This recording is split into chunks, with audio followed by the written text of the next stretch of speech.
Mimi naitwa Korumbe Babas, mwandishi msomi, na hii ni Report Review. Kwenye Report Review ya siku ya leo, naweza kusema kwamba kumtetea Mnyika na Chama cha Demokrasia na Maendeleo kwenye hili inaleta wakati mgumu kidogo.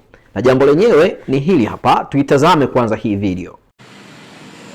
Mwanasheria mkuu amezungumza juu ya hasara ya kifedha ambayo chama kimepata, na amezungumzia vile vile kuhusu washirika ambao tulikuwa nao ambao tulilazimika kurudisha fedha.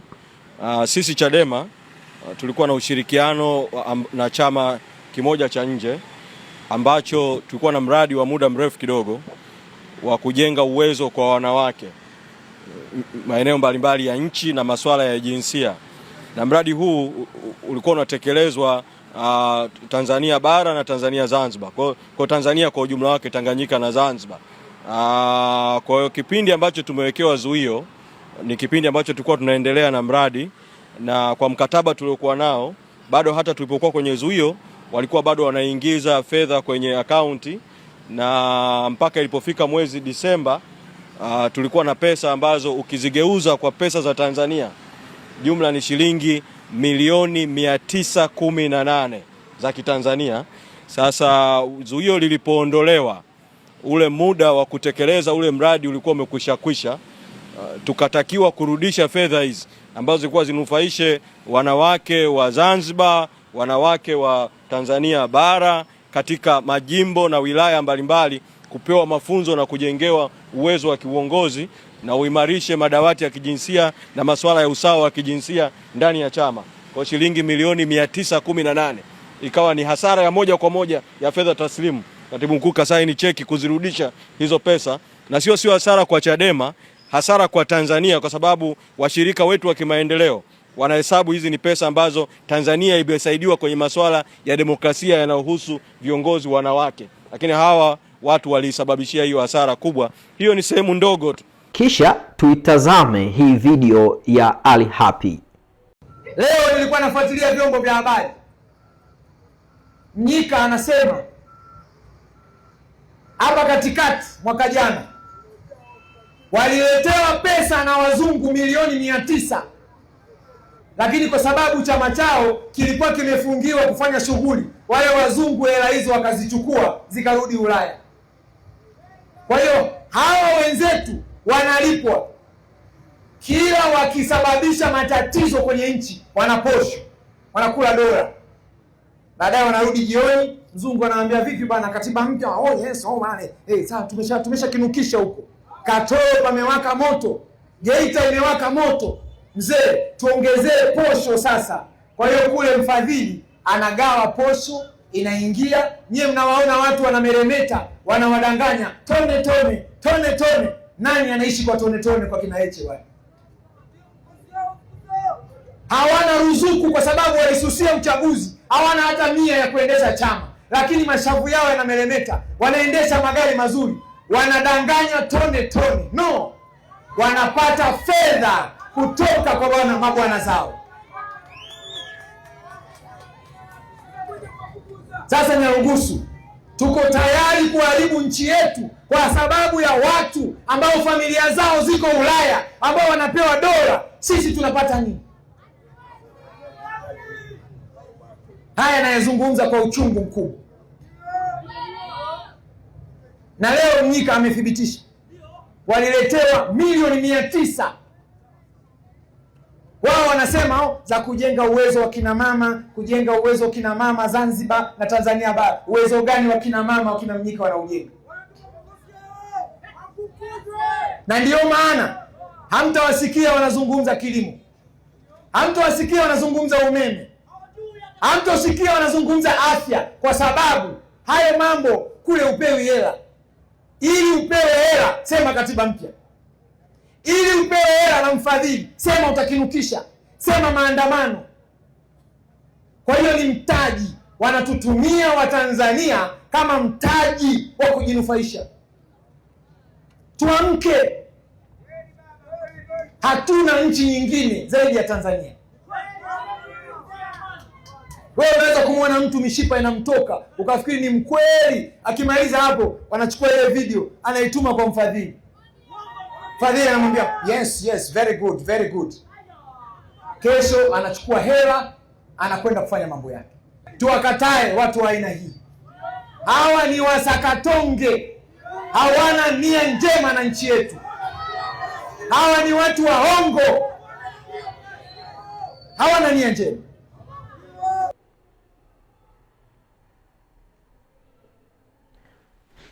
Ukimsikiliza Ali Hapi anaishi katika misingi ya siasa za Kiafrika ambazo zinategemea sana kujibishana kwa hoja, kuviziana katika nyakati au katika hali ambayo mwenzako akizungumza wewe unamjibu, na kwenye kumjibu kwako unaangalia udhaifu wa ile hoja aliyoitoa wakati mwingine, ili tu kupotosha uhalisia wa kile alichokizungumza. Sasa ukisikiliza kauli ya katibu mkuu wa Chama cha Demokrasia na Maendeleo John Mnyika, katibu mkuu bara huyu, amezungumzia kiasi hicho cha fedha milioni 918 kwamba imerejeshwa kwa wahisani.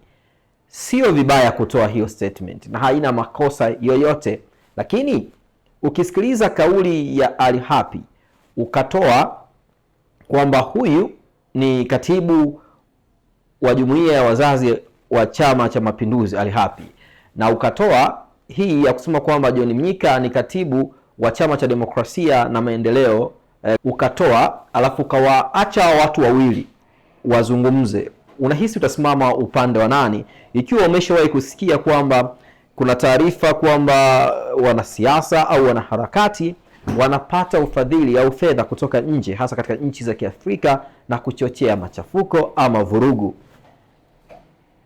John Mnyika anaweza kuwa yuko sahihi sana kwenye kile alichokizungumza, ikiwa kama chama chake kilikuwa kina misingi ya kueleza taarifa zote kwa wanachama au kwa umma kama ambavyo hapa ameamua kueleza.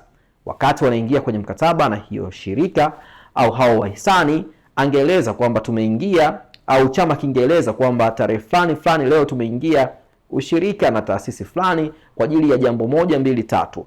Hata kama ingekuwa ni a press release ama ni jambo ambalo lingekuwa linafahamika kwa wanachama wote, ama basi operation hizo zinazoelezwa za kuwajengea wanawake uwezo, basi zingekuwa zinafahamika katika level ya mikoa ama wilaya katika nchi ya Tanzania, kwa maana ya kwamba labda zilikuwa zinaripotiwa taarifa kwamba wanawake wa Chadema wamekutana sehemu fulani, wamepewa mafunzo fulani, na huo uwezo wanaojengewa watu wakawa wanafahamu. Kwa leo ingekuja hii taarifa ya fedha kurejeshwa, basi mtu yeyote angeleta taarifa yoyote ya uzushi juu ya taarifa hiyo, ingekuwa ni rahisi watu kusimama upande wa Chadema kwa sababu wangeona matokeo ya hiyo fedha.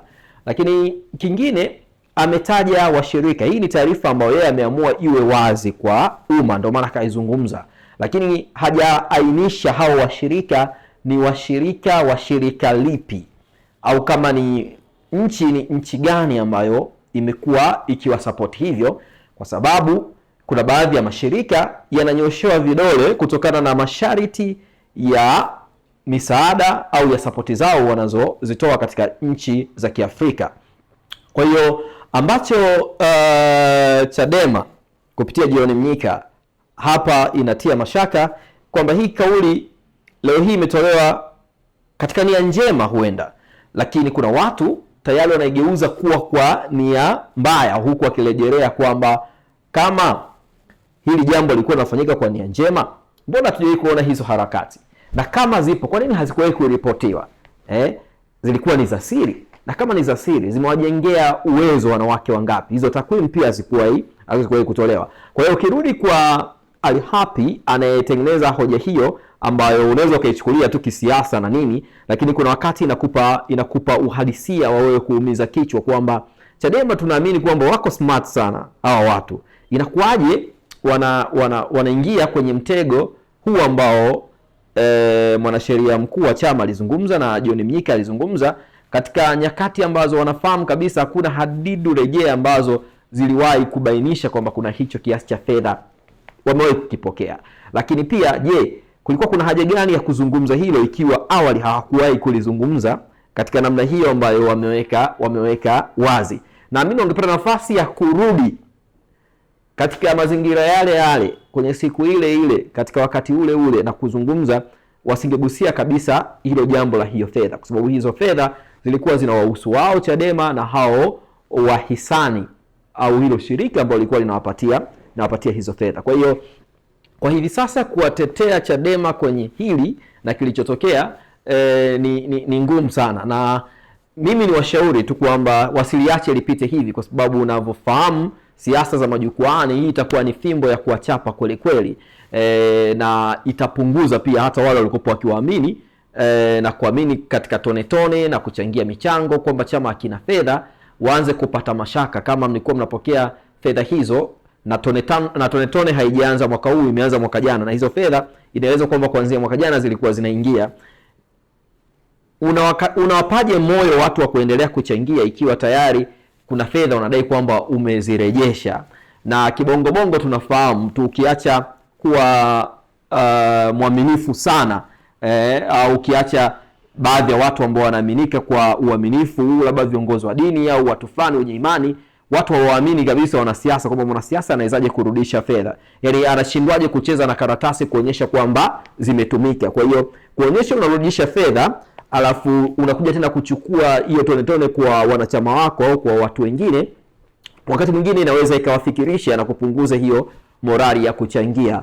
Na Alihapi anachokifanya ndiyo siasa yenyewe, na mtu yeyote ambaye yupo kinyume na Chadema atakapokosoa au akikosoa kuhusiana na hicho kilichozungumzwa kukibadilisha kwa namna yoyote, ndio siasa zenyewe za Kiafrika ambazo tunategemea mtu mmoja ajikwae kwenye maneno alafu tunaibeba kama ajenda ili kuwafanya watu waache kufuatilia ajenda nyingine za muhimu na za maana kwa kujadili hoja nyepesi au kufuatilia hoja nyepesi. Kwa hiyo katika hili Chadema wanapaswa kutoka hadharani na kutoa ufafanuzi wa kina ili kuondoa sintofahamu hii ambayo tayari imeshachukuliwa na wenzao kama ajenda ya kuwatandika.